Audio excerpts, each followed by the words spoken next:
안녕하십니까. 세상을 읽어주는 남자 이상훈입니다. 오늘은 AP에 대해서 한 말씀 드리겠습니다. 사실 스마트폰 업체가 자신의 모바일 AP를 직접 설계하고 만들 수 있으면 장점으로 무엇을 꼽을 수 있을지 생각해 보겠습니다. 이 스마트폰 업체가 스스로 모바일 AP를 만든다는 얘기는 자기 아이디어를 세트 제품에 잘 녹일 수 있다는 것을 의미합니다.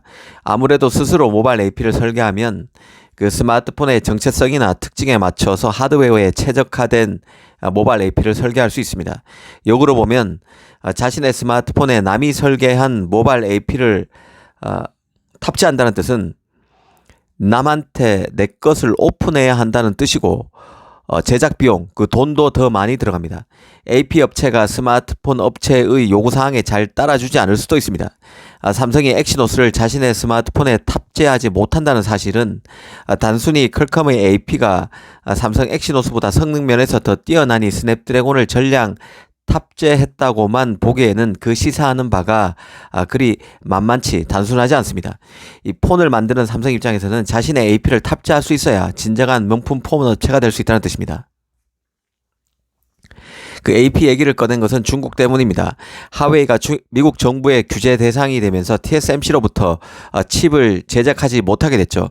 그래서 하웨이 자회사인 칩 설계업체 하이실리콘은 붕괴됐습니다. 하이실리콘 인력들이 자신의 AP를 직접 설계하길 바라는 중국 스마트폰 업체인 샤오미, 오포, 비보 등으로 뿔뿔이 흩어졌기 때문입니다. 이게 3년 전 일입니다. 그런데 샤오미도 오포도 비보도 자신만의 AP를 내놓고 승승장구한다는 얘기가 아예 없습니다. 급기야 이들 업체들이 다 설계를 접는 모양새입니다. 이게 삼성이 어떤 의미를 갖는지 천천히 짚어드리겠습니다.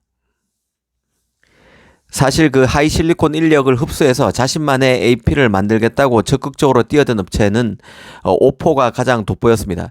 스마트폰 분야에서 중국 업체 중 최고라는 샤오미만 하더라도 하웨이 난리가 있기 전인 지난 2017년 자체 개발한 독자 AP가 있었습니다. 바로 서지 칩인데요. S1 칩입니다. 당시에 그 S1 칩을 선보였지만 기능이 딸린다는 혹평을 받은 끝에 AP 사업에서 발을 뺀 바 있는 게 바로 샤오미입니다. 독자 AP 개발이 보기보다 매우 힘들다는 것을 이미 겪어본 업체가 샤오미라는 뜻입니다. 그러다 보니 하웨이가 미국 규제로 폭망한 이후에 그 하웨이의 설계 인력이 포진한 하이실리콘 인력을 흡수해서 겁없이 대담하게 칩 설계에 뛰어든 업체는 바로 오포였는데요. 오포가 결국 칩 설계를 접기로 했다는 소식이 최근에 나왔습니다. 이 오포는 직접 칩을 설계해서 TSMC 6나노 공정을 통해서 AP를 만들려고 했었습니다. 실제 오포는 지난 2021년 말 그 자체 개발한 이미지 처리 장치 그 ISP 칩인 마리실리콘 X를 선보이기도 했습니다. 하지만 시장의 혹평 속에 스스로도 자신이 설계한 칩을 외면할 수밖에 없었습니다. AP를 만들기는커녕 그 전 단계부터 삐걱거린 끝에 이번에 그 AP 사업 철수를 결정한 것이죠. 이 현재로서는 샤오미, 오포, 비보 등은 다 독자 칩 개발에 실패했고 사실상 도전도 모두 접은 상태입니다. 자신의 폰에 자신의 AP를 넣지 못하고 남이 설계한 AP를 탑재한다는 얘기는 앞서 말씀드린 대로 자신의 심장과 두뇌가 자신의 것이 아니라는 뜻입니다. 껍데기만 자신의 브랜드를 달았을 뿐 껍데기에 명령을 하는 AP는 스냅드래곤을 만드는 퀄컴의 것이고 디멘시티를 만드는 미디어텍의 것이기에 중국 폰의 한계가 뚜렷할 수밖에 없습니다. 기본적으로 최근에 팹리스들은 이전과는 비할 수 없을 만큼 빡빡한 시장 환경에 노출되어 있습니다. 칩에 배치해야 할 트랜지스터가 늘어난다는 것은 회로의 설계 인력이 많이 필요하고 검증 인력과 개발 시간도 눈덩이처럼 커진다는 것을 의미하는 것입니다.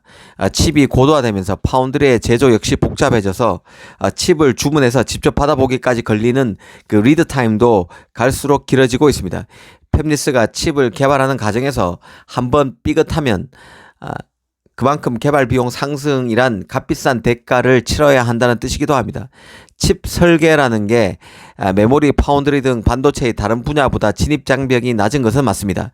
하지만 ARM의 IP 등을 돈만 지불하면 갖다 쓸 수 있게 그런 것이죠. 하지만 앞서 말씀드린 대로 칩의 고도화로 설계 인력이나 R&D 비용 증가, 개발 기간 증가 등 부담이 커지는 것도 사실입니다. 중국 스마트폰 업체의 독자 AP 개발 실패가 의미하는 게 바로 이런 것임을 인식할 필요가 있습니다.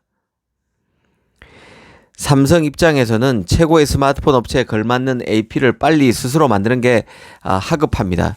인류 스마트폰 업체인 만큼 인류 AP를 써야 하고, 현재로서는 안드로이드 진영 최고 AP인 최고 AP가 스냅드래곤이기에 갤럭시 S23에는 삼성 엑시노스를 버리는 특단의 결정을 한 게 바로 삼성입니다. 하지만 삼성이 진정한 스마트폰 최강자에 오르려면 적어도 자신의 심장 두뇌인 AP를 스냅드래곤에 전적으로 맡겨서는 안 되겠죠. 이건 자존심의 문제고 비즈니스에도 큰 지렛대를 잃는 패착일 수 있습니다. 엑시노스 2400을 통해서 다시 플래그십 스마트폰에 엑시노스를 탑재할 수 있어야 삼성 시스템 반도체에도 희망이 있습니다. 또 하나 엑시노스의 글로벌화도 생각해 봐야 할 포인트인데요. 중국 스마트폰에 탑재되는 AP는 현재로서는 모두 퀄컴 미디어텍의 차지가 되고 있고, 앞으로 중국 스마트폰 업체의 독자 AP 개발이 사실상 물 건너갔기 때문에 앞으로 퀄컴과 미디어텍의 중국 스마트폰 탑재는 기정사실이 되고 있습니다. 삼성이 더 뛰어난 엑시노스를 만들 수만 있다면 중국 AP 시장에 진입할 수 있다는 뜻이죠. AP 사업 성장 측면에서도 좋고, 이는 파운드리 물량 확보에도, 삼성 파운드리 물량 확보에도 긍정적인 소식이 될 수 있습니다. 이 삼성 엑시노스는 이원화 전략으로 가면 되는 것이죠. 최고의 AP는 갤럭시 시리즈에 탑재하고 다른 스마트폰에는 엑시노스의 다른 버전을 넘기는 식으로 갈 수 있을 것입니다. 이런 것도 삼성 입장에서 생각해 봐야 할 포인트라는 생각입니다. 감사합니다.